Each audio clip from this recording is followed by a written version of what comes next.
विद्यार्थियों, नवोदय विद्यालय प्रवेश परीक्षा के गणित के सिलेबस में आज हम इस वीडियो में गुणनखंड और गुणांक और उनके गुण के बारे में अध्ययन करेंगे। सबसे पहले आप देखिए गुणज, अपवर्त्य। अपवर्त्य किसी संख्या का अपवर्त्य या गुणज वे संख्याएं हैं जो उस संख्या से पूर्णतः विभाजित हो जाएं, यानी उस संख्या से वो पूर्णतया विभाजित हो जाते हैं, या किसी संख्या के अपवर्त्य या गुणज में उस संख्या का भाग पूरा पूरा चला जाता है। जैसे 4 का अपवर्त्य या 4 का गुणज, पहला 4, फिर जैसे हम पहाड़े बोलते हैं या टेबल बोलते हैं, बस ये 4 दूनी 8, 4 तीन 12, 4 चौक 16, ये इसके क्या है, 4 के गुणज चलते जा रहे हैं, 20, 24, 28, 32, 36, 40, 48। ये जिस तरह से टेबल आगे गुणात्मक मान इनका आता रहेगा, ये गुणज कहलाते हैं या इनको अपवर्त्य कहते हैं। ये जैसे लघुत्तम समापवर्त्य, उसमें भी काम आएंगे कि अपवर्त्य क्या होते हैं, इसलिए मैं आपको अपवर्त्य, इसका दूसरा नाम गुणज होता है, इनको अच्छी तरह से क्लियर करना चाहता हूँ। 6 का अपवर्त्य 6, 6 दूनी 12, 6 तीन 18, 6 4 24, 6 5 30, 6 6 36, इस तरह से अनंत तक चलता रहेगा, यानी इसके जो गुणज हैं वो अनंत होते हैं। अब गुणजों के बारे में या अपवर्त्यों के बारे में कुछ तथ्य हैं, उन तथ्यों को आप अच्छी तरह से इसको लर्न कर लेना, इन तथ्यों के बारे में जान लेना। पहला प्रमुख तथ्य है किसी संख्या का पहला अपवर्त्य गुणज संख्या स्वयं होती है। अब जैसे मान लो अपन को 4 का गुणज या अपवर्त्य ज्ञात करना है तो वो स्वयं 4 ही होगा। 6 का अपवर्त्य ज्ञात करना है तो पहला अपवर्त्य या गुणज क्या होगा, 6 ही होगा। अब देखिए दूसरा प्रमुख तथ्य क्या है, किसी संख्या का अंतिम अर्थात सबसे बड़ा अपवर्त्य निकालना संभव नहीं है, क्योंकि इनके अनंत होते हैं गुणज, इसलिए किसी संख्या का अंतिम अर्थात सबसे बड़ा अपवर्त्य यानी गुणज निकालना पॉसिबल यानी संभव नहीं है। तीसरा प्रमुख तथ्य है किसी संख्या के अपवर्त्यों की संख्या अनंत होती है, यानी गुणज किसी संख्या के अनंत होते हैं, इनकी संख्या निश्चित नहीं होती। किसी संख्या का अपवर्त्य संख्या के बराबर या उससे बड़ा होता है। ये भी एक नियम है कि किसी संख्या का अपवर्त्य या तो संख्या के बराबर होगा या उससे बड़ा होगा। जैसे 4 का अपवर्त्य 4 या 4 दूनी 8, तो उस संख्या के बराबर हुआ या उससे बड़ा। ये अपवर्त्यों से संबंधित कुछ तथ्य थे, यानी अपवर्त्य किसी संख्या का पहला अपवर्त्य संख्या स्वयं होती है, किसी संख्या का अंतिम अर्थात सबसे बड़ा अपवर्त्य निकालना संभव नहीं है, और किसी संख्या के अपवर्त्यों की संख्या अनंत होती है, और किसी संख्या का अपवर्त्य संख्या के बराबर या उस संख्या से बड़ा होता है। अपवर्तक यानी संख्या का गुणनखंड। किसी संख्या का अपवर्तक वह है जो संख्या को पूर्णतया विभाजित कर दे। किसी संख्या का अपवर्तक कौन सा होता है, जो संख्या को पूर्णतया विभाजित कर दे, यानी उन गुणनखंडों का सब उस संख्या को विभाजित करेंगे। जैसे 12 का अपवर्तक, अब यानी 1 से लेकर 12 तक किन किन संख्याओं का भाग जाता है वो 12 के अपवर्तक होंगे। जैसे 1 से विभाजित है 12, 2 से विभाजित है 6 दूनी 12, 3 से विभाजित है 3 चौक 12, 4 से विभाजित है 4 तीन 12, 6 से विभाजित है 6 दूनी 12, 12 से विभाजित है 12 एकम 12। तो 12 के अपवर्तक कौन कौन हुए, 1 2 3 4 6 12, इन सब का भाग 12 में पूरा पूरा जाता है। इसीलिए इसकी परिभाषा क्या है, किसी संख्या का अपवर्तक वह है जो संख्या को पूर्णतया विभाजित करे, यानी ये 1 2 3 4 6 12, 12 को पूरी तरह से विभाजित करते हैं, यानी 1 2 3 4 6 12, इन सब का भाग 12 में पूरा पूरा जाता है। इसी तरह से 16 का अपवर्तक 1 2 4 8 16, आप देखिए 16 में 1 2 4 8 16, इन सब का भाग पूरा पूरा जाता है, यानी ये सभी 16 को विभाजित करते हैं। तो किसी संख्या का अपवर्तक वह है जो संख्या को पूर्णतः विभाजित कर दे। अब अपवर्तक से संबंधित तथ्य भी कुछ हैं, वो देखिए, आप इनको अच्छी तरह से समझने की कोशिश करो। किसी संख्या का पहला एवं सबसे छोटा अपवर्तक 1 होता है। अब देखिए यहाँ 12 का अपवर्तक सबसे छोटा 1 और 16 का सबसे छोटा अपवर्तक 1। इससे क्या सिद्ध हुआ कि किसी संख्या का पहला एवं सबसे छोटा अपवर्तक 1 होता है। किसी संख्या का सबसे बड़ा एवं अंतिम अपवर्तक संख्या स्वयं होती है। अब जैसे 12 है, 12 का सबसे बड़ा अपवर्तक 12, तो संख्या स्वयं हुई कि नहीं। और 16 का सबसे बड़ा अपवर्तक 16, तो संख्या स्वयं हुई कि नहीं। तो इससे क्या सिद्ध हुआ कि किसी संख्या का सबसे बड़ा एवं अंतिम अपवर्तक संख्या स्वयं होती है। किसी संख्या के अपवर्तकों की संख्या निश्चित होती है। जैसे अपवर्त्य की संख्या अनिश्चित होती है, इसी प्रकार किसी संख्या के अपवर्तकों की संख्या निश्चित होती है। किसी संख्या का अपवर्तक संख्या से छोटा या बराबर होता है। अब देखिए 16 के अपवर्तक हैं वो या तो 16 से छोटे हैं या 16 के बराबर, लास्ट वाला बराबर है। तो ये कुछ अपवर्तकों से संबंधित तथ्य थे, इनको अच्छी तरह से जान लेना जरूरी है। अब आगे देखिए, सर्वसंभव गुणनखंड कौन से होते हैं? All the factors. कोई संख्या यदि दूसरी संख्या से पूरी पूरी विभाजित हो जाती है तो दूसरी संख्या पहली संख्या का गुणनखंड कहलाती है। अतः हम कह सकते हैं कि किसी संख्या को पूर्णतः विभाजित करने वाली संख्या उस संख्या का गुणनखंड कहलाती है। यानी किसी संख्या को पूर्णतः विभाजित करने वाली संख्याएं उस संख्या का गुणनखंड कहलाती है।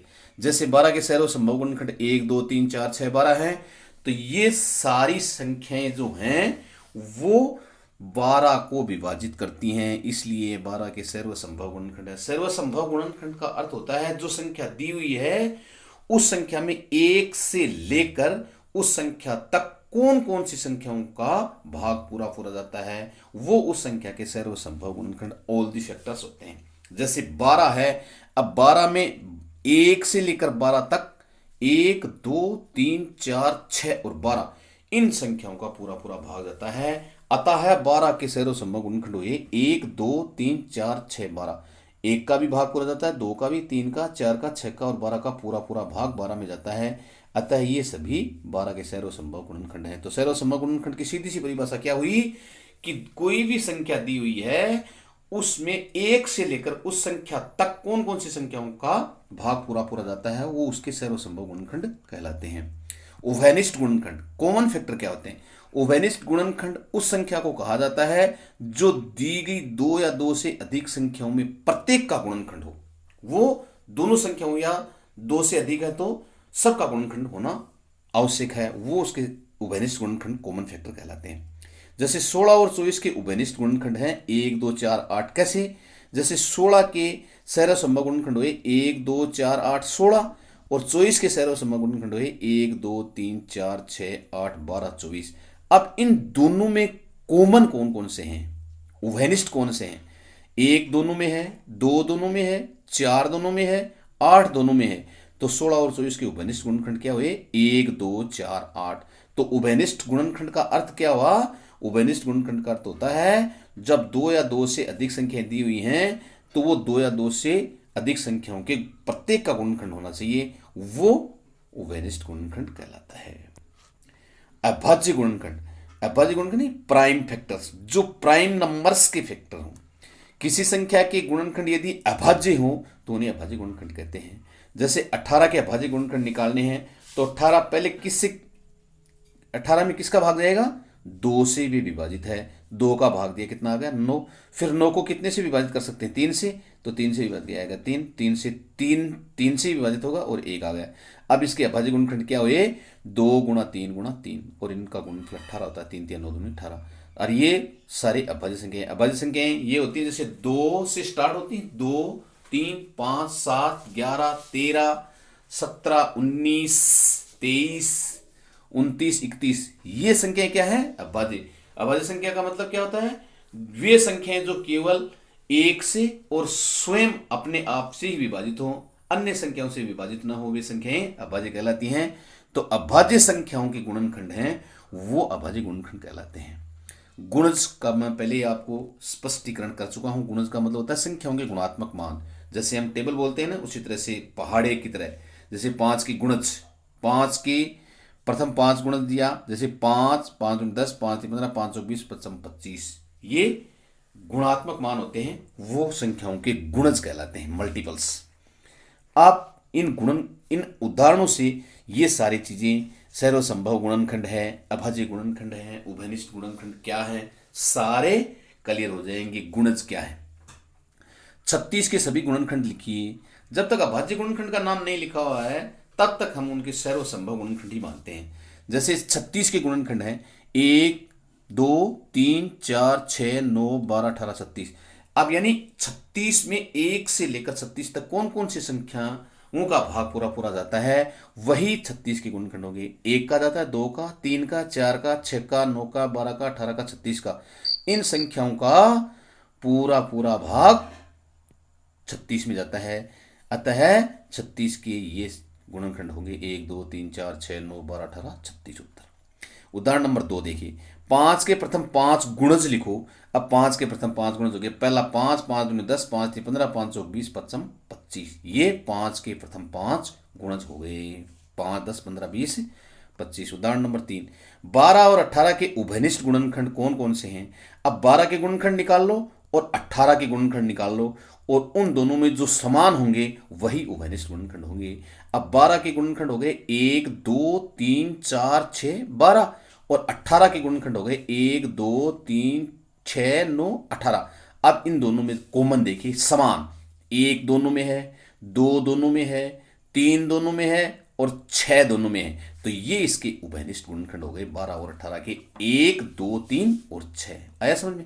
अब अगला उदाहरण देखिए, ये पावर्स के हम अभाज्य गुणनखंड कैसे निकालते हैं। ये देखिए, 7 की पावर 5 यानी 7 की घात 5, 9 की घात 7, 11 की घात 9 के अभाज्य गुणनखंड कुल कितने होंगे। अब देखिए, 7 तो खुद अभाज्य संख्या है और उसकी पावर कितनी है 5, और 9 ये अभाज्य संख्या नहीं है। तो अब इसके गुणनखंड हम करेंगे अभाज्य गुणनखंड, और 11 की पावर 9 है, 11 भी अभाज्य संख्या है। तो अब इसके कुल गुणनखंड कितने होंगे। 7 की तो पावर 5 का 5 रहेगा। अब 9 के हम अभाज्य गुणनखंड करेंगे तो इनके गुणनखंड हो जाएंगे 3 गुणा 3, और दोनों की पावर 7 और 7 लग जाएगी। 3 की पावर 7 और 3 की पावर 7, और 11 की पावर 9 यानी 11 की घात 9। अतः अभाज्य गुणनखंडों की संख्या कितनी होगी। अब जितनी जितनी पावर है उन सब का योग के बराबर अभाज्य गुणनखंडों की संख्या होगी। तो 7 की पावर कितनी है 5, 3 की कितनी है 7, 3 की कितनी है 7, और 11 कितनी है 9। इन सबको जोड़ लो, 5 जोड़ 7 जोड़ 7 जोड़ 9 बराबर 28। इसके कुल अभाज्य गुणनखंडों की संख्या हो गई। आया समझ में। तो क्या करते हैं, इनकी सबकी पावर्स को जोड़ लेते हैं। अगर किसी के गुणनखंड अभाज्य संख्या में नहीं हो तो उनको हम अभाज्य गुणनखंड निकालकर उनके ऊपर पावर लगा देते हैं, और फिर उन सब पावरों को जोड़ लेते हैं, घातों को जोड़ लेते हैं। उन घातों के योग के बराबर ही अभाज्य गुणनखंडों की संख्या होती है। कभी कभी इस प्रकार के क्वेश्चन भी एग्जाम में आ जाते हैं नवोदय विद्यालय प्रवेश परीक्षा में। आप उदाहरण नंबर 5 देखिए, 81 के अभाज्य गुणनखंड ज्ञात करो। अब हम देखेंगे 81 सर्वप्रथम किस संख्या से विभाजित है। तो यहां 2 से तो विभाजित नहीं, क्योंकि 2 से तो विभाजित वे संख्याएं होती हैं जिनका इकाइकांक 0 2 4 6 8 में से कोई एक हो। अब फिर 2 का विभाजित नहीं होता तो 3 से विभाजित का नियम देखेंगे। अब इसमें 8 + 1 9, इनके अंकों का योग हो रहा है 9, 9 3 से विभाजित होता है, इसलिए 81 भी 3 से विभाजित होगा। तो इनको 3 से विभाजित करने पर आ गया 27। अब 27 3 से विभाजित है, आ गया 9, 9 को 3 से विभाजित किया, आ गया 3, 3 को 3 से किया 1 आ गया। तो अभाज्य गुणनखंड क्या हुआ 3 गुणा 3 गुणा 3 गुणा 3। तो 3 गुणा 3 गुणा 3 गुणा 3, ये इसके अभाज्य गुणनखंड हमें प्राप्त हो गए। आया समझ में। उदाहरण 6 देखिए, 225 के अभाज्य गुणनखंड ज्ञात करो। अब 225 को हम सर्वप्रथम देखेंगे ये कौन सी संख्या से विभाजित होगा। तो यहां पर इसका इकाइकांक 5 है, इसका मतलब 2 से तो नहीं होगा। फिर हम 3 की जांच करेंगे, 5 2 7 दोनों, इसके अंकों का योग 9 है, 9 में 3 का भाग जाता है, इसलिए 225 में भी जाएगा। तो हम 3 का भाग इसमें देंगे तो कितना आ गया 75, 75 आ गया। 75 3 से डिवाइड है 25 आ गया। 25 किससे है 5 से है, 5 आ गया। 5 किससे है 1 से। तो इसके 225 के अभाज्य गुणनखंड क्या हुए 3 गुणा 3 गुणा 5 गुणा 5 उत्तर। आया समझ में। अगला उदाहरण देखिए, 240 के अभाज्य गुणनखंड कितने हैं। आप देखिए 240 में इकाइकांक 0 है, तो सर्वप्रथम हम इसको 2 से विभाजित करेंगे।